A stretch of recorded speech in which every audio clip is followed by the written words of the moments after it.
Hey, hello there. This is a surprise podcast. You didn't expect a second edition of the Traumatized podcast, and today we have a very special guest. Mako was actually the one that proposed us to have an Azur Lane cosplayer podcast. Honestly, Mako, I am sorry, but I didn't bring anyone to the podcast. It's okay, buddy. Thanks for the invite. Yeah, hello, internets. I am Mako Minami, sometimes known as the Azur Lane boat guy that does the crazy boat riggings. And on that topic, I would like to thank everyone that did vote this year for the 7th anniversary for Hunter Meta. You could probably dig into Reddit a little bit and find my full breakdown of like how much craziness that went on. No, yeah, man, your Hunter Meta was magnificent this year. And I'll say as well, even though I was just a guy that shared with a week of the self horns, but yeah, I also want to appreciate the people that they voted for me.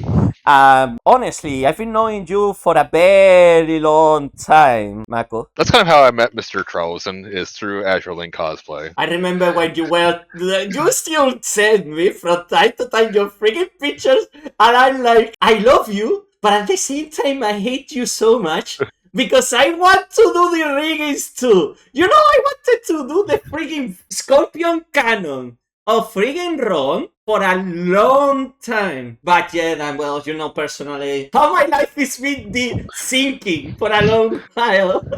I don't know, man. It's just like one of those things. It's like they look cool. I could tell you some traumatizing stories about both boat girls that I've done. But a little context for the people that aren't aware. If you kind of Google Azur Lane cosplay enterprise, you are gonna find a whole bunch of women. You'll eventually scroll down to find someone with a little flight deck on their back. Yeah, that's me. Yeah.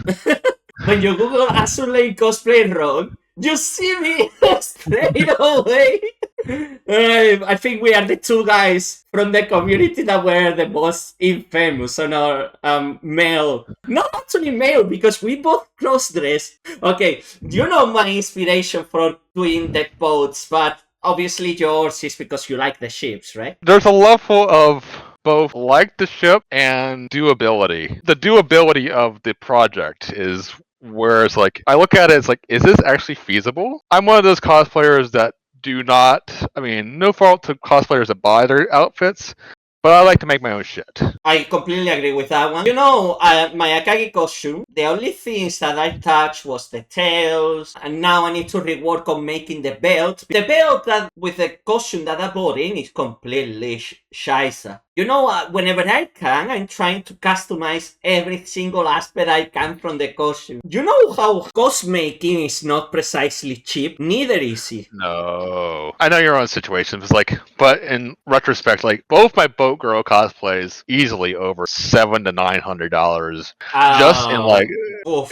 just in material costs. Now, sometimes like having to remake things that like bumped up the price, but like buying wigs, $40 or Oh $60 yeah, for a no. wig. Oh, tell me about the freaking wigs. When I got my first Akagi costume, it was too small because I didn't know that the sizes were so small. And you know, I'm a big man in the end. I'm fat, Oh okay? yeah. I'm fucking fat. So when I saw that, and I spent £150 on that one, I was like, my god. I ate the loss. I had to order a new costume. What I did with the costume that didn't fit is I repurposed the Haori to do the Haori from Akagi Muse because it's smaller. That's how I did the Akagi Muse cosplay, basically. Completely, it's a Frankenstein. Because the shirt is a shirt that I cut the sleeves. Then the skirt is the skirt from the Ron cosplay. The tails are the tails from the Akagi costume. It's just I put them under the shirt, and the Haori, it's from basically the first Akai costume I bought. So lessons learned for people buying cosplays. Buy big and then bring it down in size. Just go 1 to 2 sizes bigger. Especially because when you wash them, they friggin' shrink. They friggin' You shrink. wash your cosplay? Wait, you don't wash your cosplay? I do. I tend to not. No. I usually what I do is depending on the costume, but the Akagi costume I usually hand wash it because the skirt can't taint anything red. So I usually wash them by hand. Oh, that's interesting. I actually wash my costumes every single convention whenever the next day. I usually take it off because I'm washing my costume, I'm washing the plushies, and my energy is down the drain. Cosplay is so painful. Well, just not the not the after of things, but like the just wearing it too. I mean, I'm sure again. So I'm American. Sorry if anyone doesn't already know I'm American. So I'm gonna be using the American system. I'm sorry, you're gonna have to convert it No, for don't yourself. worry. I'm very familiar with both systems. Okay, because I have to live in England for 7 fucking years. But anyway, like I'm tooting my own horn a little bit here, sadly. Like Enterprise, both Enterprise and the original versions of both, and then Enterprise was 20 pounds on my back. Mhm. So, like, it might not seem like a lot, but if you're not used to like carrying that around for like hours, weight was distributed on my back. Yeah, I couldn't move. Tell what happened to the Baltimore cosplay. Oh god, where do we want to start this? So I started off, was like, oh, wood's Wait. pretty heavy. I remember when you told me you were doing it in wood.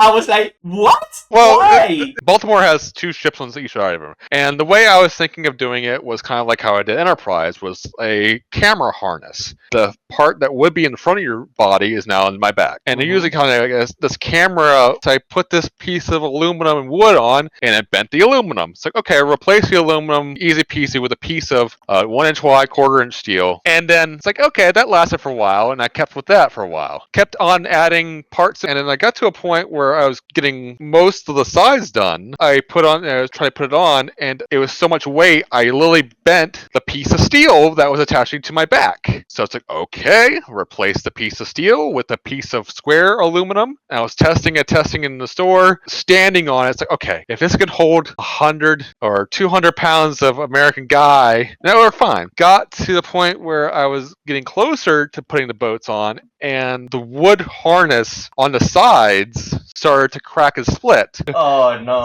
So I ended up replacing the wood completely with a rectangular piece of aluminum, both on the front and the sides. So the whole thing ended up turning from wood to metal. Bro, you were literally building a ship. You were literally building a miniature ship. You just went like you know the game Dwarf Fortress, right? You just went on a freaking dwarven inspiration, and you freaking got yourself like, I'm gonna do a boat, and like nobody's gonna stop me. Sunk cost at that point. I was already $500 in sunk cost and just in materials. Like, I am determined. I am not giving up on this thing. You know what? I think that's the best. You say, I'm gonna do this, and I want to do this, and I don't care about the cost, so you did it. I completely, 100% support that. When people, they are like, oh yeah, this is a cost project, and they have thousands of cost projects, and it's like, fucking hell, just get one, get done with it, move to the next. I don't care if you don't repeat that cosplay. But sometimes, I'm not gonna say names, but the other day, I entered in a Discord of a cosplayer girl, and she told me, I have 86 cosplays, and 42 of them are unworn. And I'm like, how do you have 42 cosplays that you had never put on? You know what? Sometimes I think, hoarding, right? Yeah. I don't think it's so much a hoarding thing. It's definitely one of those dopamine things, I feel. Yeah, where it's like, oh, I'm getting something new. We all have our... Yeah, no, absolutely. I get excited whenever the Azur Lane merch store drops new items. We both know if you don't get them in the first 2 weeks, forget about them. Sometimes you can get aftermarket, but you're going to get double the price at that point, sadly. You know how many people they actually ask me where I bought Bismarck, right? Even the other day when I posted the video, the photo of Bismarck in the scene, because Yes. people were getting mad at me because they say, how can you put that very expensive plushie there? And I say, how in the hell are you supposed to wash it? People they forget is these plushies can get super filthy. Same with the cosplays. Like, the problem with the cosplay is not only wearing it once. I think the people that they go buy a cosplay or make a cosplay and they wear it once and then they resell it. I don't understand them. I don't resell my stuff because it's all kind of like custom fit to me. I safely admit, some of the cosplays I have only wore twice. Some of my older ones I've only ever wore once. It's chasing the dragon, literally. you are like, okay, yeah, I did this cosplay. I like it. I like to cosplay. But even I feel myself like it's been 2 years. Newer cosplay that I did was the Prince Aldaver one. It was just a fucking. It was just me on the freaking shower with the freaking wig. Mate, you're gonna traumatize the internet intentionally. I That's a topic we could talk on too about the Azur Lane stuff. Like, I don't know. Again, we're guys. I mean, yeah. you're more husky than I am, obviously, but obviously I'm not fit and lean myself. I got a few pounds here and there. Obviously, yeah, you have female characters, and you're not gonna have too many guys playing females. One of the first rules in cosplay is for everyone. It's true that there is like this nuance that you say, oh, you are a guy cosplaying a female character. Say, personally, you know that my reason is because I find it funny. It's a game that I like, and the only 2 male cosplays or 3 male cosplays that we can do is the Swole Cat, the commander, Dr. Aoste, and the commander in the mech suit. That's it. That's all the males. Oh, and the Manju. Who are you actually gonna know who they are? I mean, you're not gonna be recognized at that point. Well, you will be surprised because since I moved to Germany, I have a lot of people recognizing me. Not only for the cosplay, but let's gonna be honest, it's been like 3 or 4 years in a row that I've been cosplaying Azur Lane characters, and people from the community know who we are. Oh yeah, I was in a completely different outfit than anywhere thing close to Enterprise. This gal comes up to me, it's like, "Are you Enterprise?" It's like, "No, I am this guy." It's like, "No, no, no. I mean the Enterprise cosplayer." It's like, "How do you know this?" That happened to me on Dokomi last year. You say, yeah, you are there! Also, the guy, I know you because I've seen you on the freaking Discord server. But of course they see us on the freaking Discord server because that freaking cosplay tab is freaking abandoned. You just go there and you see during the months, it's barely me until the cosplay competition, where everyone remembers that there is a cosplay chat. Well, actually, I've been told that it takes a long time for the mods to actually wake up to people's requests for that for some reason. It's because I think the one that approves for cosplay is only one person. But I remember back in the day when I got approved was like I think it was in 2022. I think it was the 4th anniversary, right? Yeah, that should makes sense. Yeah, that should make sense. It will be 2022 because let's gonna be honest. The Azur Lane community it's been so long, it doesn't have the same audience anymore. Most people are not happy with the changes. Either. The story basically The story has, again, not digressing. I actually do read the story, and it is very samey right now for some reason. Not spoiling anything. It's really like, oh, this sub-faction of this particular has been discovered in a different subspace hyper whatever with parallel world. multi-dimensions ruin everything. A reason why I know I get it because it's hard for them to interject this character that hasn't been known about. It'd be like, how did you not know this? Where have you been this whole time? It's like, for example, like the Dragon Emperor is been getting better as a faction. Obviously, the beginning of the game was trying to replicate every single historical battle, stuff like that. And obviously, at some point, they ran out of them. And I understand it. But the problem is, you play Nike as well, right? I do not. Because Nike, at the minute, is the one that is hoarding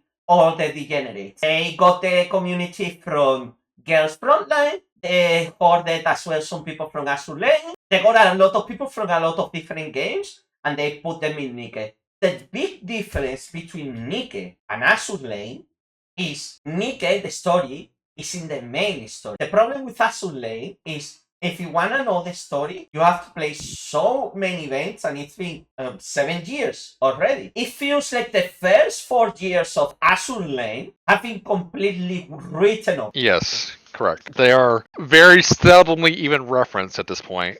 Let's go and address the elephant in the room. Are you familiar with the Black Setsu incident? Black Zetsu is from like Naruto? Yeah. I mean, I guess that's a retcon of like, all of a sudden, here's this guy that never existed. I mean, he existed, but like... He orchestrated every single aspect of the story. Akagi is the black Setsu of Azur Lane. Guess. Come on, the freaking Akagi meta Oh, incident. Akagi. Okay, yeah, I can see that. FDG is slowly becoming that too. No, I have the Dakimakura hero Frederick with me, so FDG is slowly becoming that Black Zetsu and Azure Lane. No, spoilers. Sorry. at this point, I think a lot of people they forget. Azure has a story, and if you're talking with artists, other cosplayers, female cosplayers, male cosplayers, even other members of the community. I haven't talked with a lot of content creators of Azure because I understand that we like the spice in the game, but now everything is extremely sexualized in Azur. Now we are the last sorry of freaking gacha games. Oh, yeah, to be fair. Because that's what makes the money, sadly. A lot of people they don't get into the mobile game because they don't like the style of the game. They don't understand the style of the game or how you play it. And now you know that they have been doing Azur Promilia. They just kept the Azur for namesake,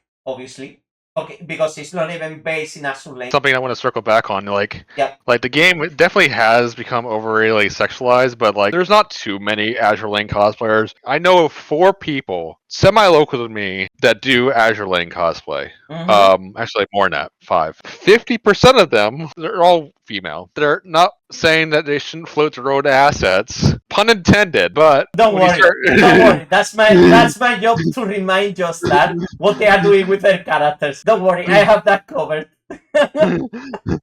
It's just like you guys are like overly sexualizing these characters sometimes. Like it seems a little bit predatory for these, a little bit. Talking to the ladies is like, oh, you're one of those creators. I don't really care if they give me the look because I say, yeah, I'm an Azur Lane fan, so fucking what. The thing is as well is they keep bringing new girls into the game that they are like a revolving door. Oh yeah, for sure. Look at this new character design. Oh, she's so cool, whatever. Oh, look at this skin. And it's gone. Like Indiana. Indiana showed up in the freaking anniversary. Where is Indiana now? At least he wasn't looted. In retrospect, if you looked at the last stuff from last year, she's one of the tamest. The Van Hammer of Google on the skis. The attack, oh man, we lost the attack of swimsuit. Not swimsuit anymore. It's just a triangle piece of cloth. Obviously, there is women that they like sexualized characters as well. Yes. Circling back to sexualization, if you check the anniversaries and in the content creation sphere, have you seen how they pivoted to more regular people that they were? Shout out to Azur Lane Meta, because the guy has been there as a pillar of the community for years. Have you seen how even him, because you know that Azur Lane used to have a section in the anniversary where the creators, they say hi, they congratulate, yeah.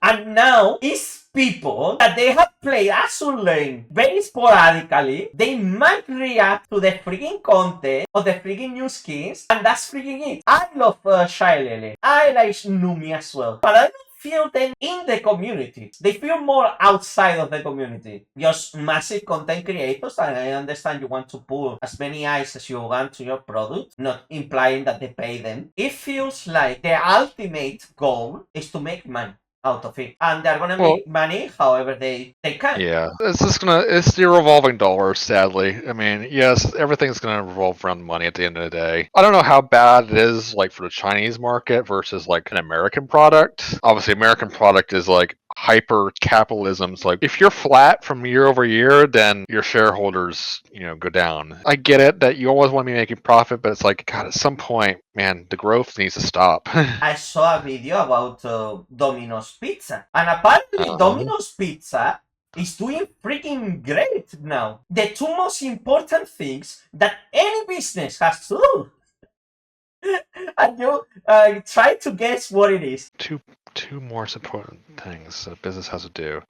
Stop listening to the haters and, I don't know, just do your own thing. No. Domino's started listening to the haters. They listen to the employees and they listen to the customers. Yeah, they listen to the stakeholders versus the customers. And you have the diehard fan base, but if your customer fan base like goes out from it's like wood rot. Oh yeah, the outside looks nice and plush and happy, but is rotting from the inside out. Eventually it's going to crumble. I feel Azur Lane is getting as much money as they can because unfortunately, I believe there is not gonna be 10th anniversary of Azur Lane. Yeah, no game can last forever, sadly. I mean, it's hard to think about a little bit. You know, you devote all this time. I tell my friends that are in cosplay or like play these games, like yes, it's your money, but don't go dumping money into this game. You don't own anything anymore. I'm being a little bit hypocritical here. I do, give like $5 to the game every so often. Yes, but like $5 to give to a company that gives you, like I spend like an hour a day maybe playing Azur Lane. I know a lot of autoplay. Over the course of a month, that's 30 hours. $5 for 30 hours, yeah, that's fair. Honestly, Mako, I haven't touched the game in a long while because I don't find excitement anymore on opening the game. It's It just, has become grindy, yes. yeah, like not only grindy, it's because I have a lot of powerful shit. I have the new jersey, I have this, I have that, all the important ships that I have in 125. I done Operation Siren so many times. It's just like it feels like a job. In the end, you clock in, you do the freaking whatever you need to do for the day, and you clock off. Azur Lane, what it needs is a new game. It's hard because yes, you said this, you're getting 9 years old at this point. Unless you're rebuilding the engine from the ground up. I mean, I don't feel No, that 9 years old. No, it's getting 8 years old. you're right. Let's have a look at Crossway. Was a good experimentation. I like Azur Lane cosplay. I'm gonna say a hot take. As much as I liked it, the gameplay sucked. I had a caga constantly throwing planes around, and as soon as I got Rome from the DLCs, Rome just one-shot everything. So for people to not know, it's 3D Azur Lane, and the way you beat the game is literally hold either the A or D key and the left trigger button. That's literally all you have to do to beat the game. It is not hard. I'll say this. I remember it cruising the entire game, having no freaking issues with it, and then the Bismarck fight happened. And Bismarck kicked my fucking ass. Because it's Bismarck. And you're not even supposed to beat her in that fight. You need to survive. Oh, I don't remember that. I don't normally quit games, but yeah. I'd say it was a nice attempt to do a 3D Azur Lane game, and clearly just that is investing in 3D models, the 3D videos of Pamir, and those were great. Oh my god, the dormitory. I have my opinions on the dormitory. We can talk about it though. Yes, it's cool, it's lewd, but it's also damn expensive, man. Yes, you can do free to play to this, but like there are parts of it that are locked behind pay, which suck. The swim suit, I think sometimes it would be much better to just simp for a woman that likes Azur Lane. I do conversate with female friends that do heavily like it, and don't loot it either. It's kind of impossible to like Azur Lane and not be slightly like Into it. Yes. No. Like, I'll say this. Come on, I'm the biggest degenerate. But even when I am complaining that, bro, tone down, please, this is idiotic. Do you remember when we had the people crying out because of the loading screens? I mean, I get it. Whatever Google or whoever. No. I'm telling you, you know what happened when the players were complaining that the loading screens were too little? That was at the beginning of the game. I didn't remember this. It was long ago. I didn't start the game when it first came out. I only picked up Azur Lane once the English anime hit America. Okay, yeah, so you were not in the community when that happened. What happened is just basically some of the loading screens of Azur Lane, they depicted the girls taking baths, onsen, springs, stuff like that. And the girls were naked with, the stereotypical steam. Yes. And a lot of the player base, they got pissed off because they say that they couldn't play the game on public anymore. I mean, you can't now. You can't play the game in public. The general care. Look at freaking Mogador. What the hell was that? They released a BDSM outfit for who? For who it was? I don't know who was the girl that got the BDSM outfit. But there's a couple of them. Bro, I like the bunny girls. Okay, good taste. Race queens. Oh my god, the race queens. Love it. They were playing so much into many of the aspects of the characters. We lost the idol. Last year we got new idols, but how long did it take to get new idols? The idols, again, I'm trying to remember. You got me thinking. Like, I'm trying to think who the hell got. Okay, I'll tell you now. Gascon, Hipper, Akagi, Cleveland. All I remember is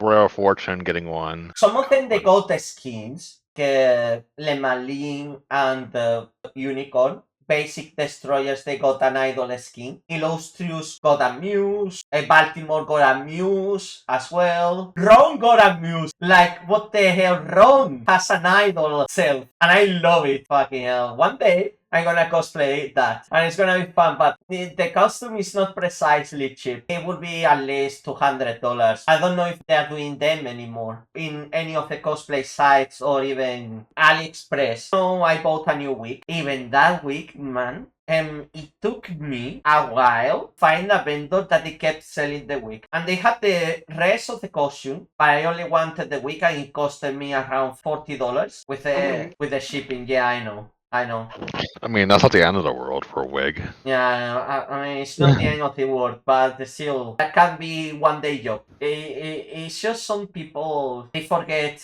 how expensive it can get. Honestly, in the Azur Lane cosplay scene here in Germany, I see a lot of Azur Lane cosplayers here. They don't exist in America. But you know why as well? Because we have the Deutschland ticket here. So people, they can go to convention everywhere in Germany. So it's more normal to see Azur Lane cosplayers all over the place. I'll rephrase that. They don't exist in America on East Side. Problem with again, this could be one of my rants. The problem with America is it's so damn big. All of the good stuff is on the West Coast, not on the East Coast. There's some stuff on the East Coast that are fine, but a Dragon lot. Con is not in the East Coast. Dragon Con, also New York Comic Con as well. You have that. So there's a couple on the East Coast, but anything semi-Azure Lane related is West Coast. The only things that ever show up on East Coast is like a booth in a dealer's hall or something. That's it. The propaganda machine has done nothing in Europe. Absolutely nothing in Europe. Except now when they finally woke up and they are doing something in France, which I'm going. Okay, in the UK there is some Azur Lane cosplayers. You see them from time to time. Especially in London Comic Con, there is always one. In here, no, they're not freaking. Like Leipzig Book Messe, I found out 5 Azur Lane cosplayers. With the one that I didn't find, that she was cosplaying Bismarck. I didn't find her, sadly. Then Instagram was a little bit creepy and recommended me her. Instagram recommendations can be yes. scary. I mean, we can go down that rabbit hole another time. But Yeah. I do my best to keep my private stuff away from any cosplay stuff. You know, I'm a freaking idiot. I'm doing the complete opposite. I am a very transparent person in the end. That's why I get into so many trouble. That's why what I'm currently working at, I never disclose it because you just need to have just one person showing at your workplace, and that's enough. And it's not like whenever I'm moving to Germany, I had experiences with people stalking me out a little bit. You know what I mean? I've never had that problem. Maybe again, I definitely hear it from my my female friends. Oh yeah, absolutely. Honestly, you know, I like cosplayers. I like to flirt with cosplayers from time to time. I'm not gonna say I'm a saint. I got myself into trouble for doing things that I thought that they were compliments, but some people, they took it the wrong way. I understand where's the border between some stuff. I've been hearing from the girls a lot of horror histories. I'm not gonna say her name. There is this cosplayer I met in one of the conventions in the UK. Great woman. We always have a chat every single time that we see each other, even if we are not in cosplay. She told me why she didn't post her pictures anymore in the Azur Lane Reddit. And I completely understand why she distances herself from the community anymore. Take a fucking guess. Someone found her real address and stalked her? No. Huh. Luckily. It's disgusting. Or did one of those, AI... No. That's hard to guess, man. They sent her a tribute. Oh. Yeah. Okay. Yeah. You know what I mean, right? When she came back and posted that, and the same guy that sent her the tribute, he told her he missed her. Yeah. Yeah. It's sad this happens, but it's like almost impossible. I could spend hours telling stories from, again, American side of like horror stories of people having bad experiences with people in conventions, bad experiences with people on social media. You know what they are doing right now? They are buying cosplays from the cosplayers and asking them to see pictures they mean. They pretend to be other cosplayers so they can buy the outfits from them to get their addresses. Oh, that's a thing. Man, when I thought that putting the frigging trackers that you give to VTubers or cosplayers in real life when they are in a convention and they have meet and greets, but this is just I am a degenerate. People they need for companionship because it's one of the most basic human desires. Okay, but this is too much. Yeah. To the people that they ask me frequently, oh, how come that you always talk with a lot of girls or like you have experiences with girls and all of that?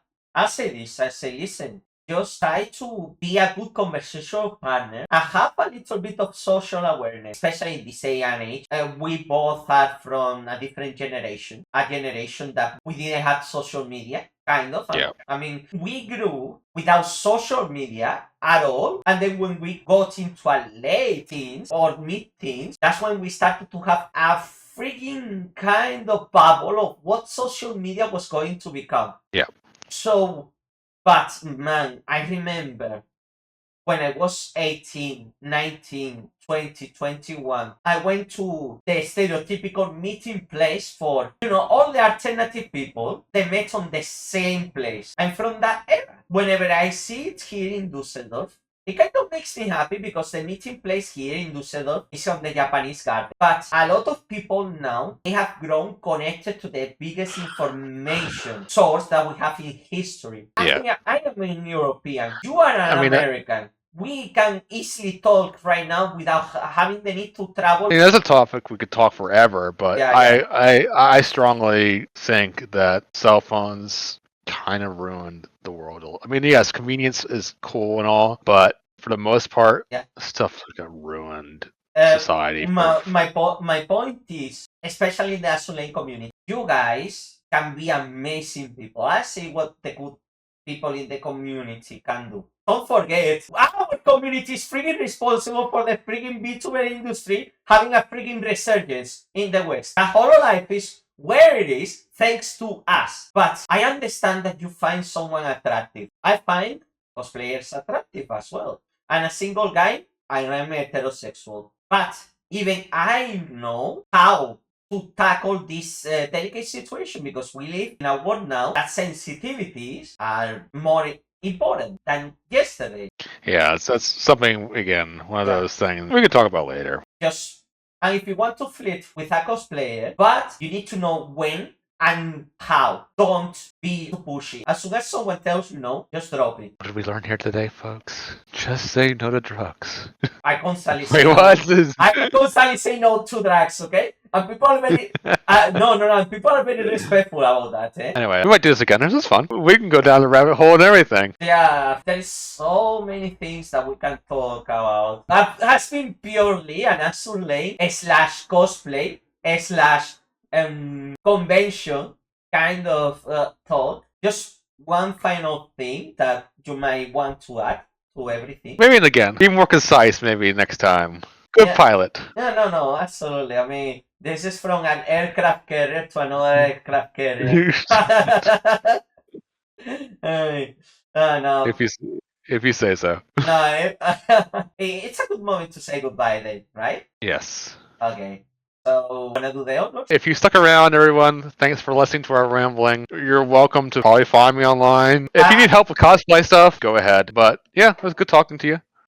Nah, man, I always love to have a chat with a friend, man. Even though there is a fucking ocean separating us. One day I'm gonna show up in America and I'm gonna meet you in person and it's gonna be great. For fuck's sake, I wanna go to CarrierCon and so badly. That's another, 4,000 miles west, man. I'm right there with you, but it's just like one of those, oh god. I'm gonna say this. If people never raging because I cosplayed wrong on the freaking HMS Fairfax. If I show up as Sakai on the freaking USS Hornet cosplayed as Sakai, Or it's that Hornet. I mean, well, You it's know, not that Hornet, it's the Essex Hornet, but we know what I mean. Yes, it is. It's yes. It's We could do not, the same. it's not the Yorktown, anyways. There's a closer Essex carrier to me in the East Coast, Georgetown, somewhere in New York, right? South Carolina. And another one, I forgot. Oh, Saratoga, right? Georgetown and Saratoga are in South Carolina. No, Saratoga's sunk.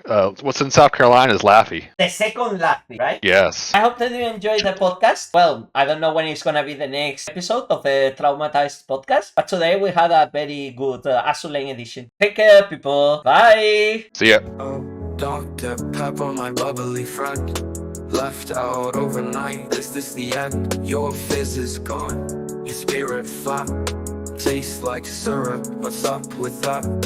Dr. Pepper, no pop, no cheer, just a syrupy puddle. Oh dear, Trauson's looking for a good whack.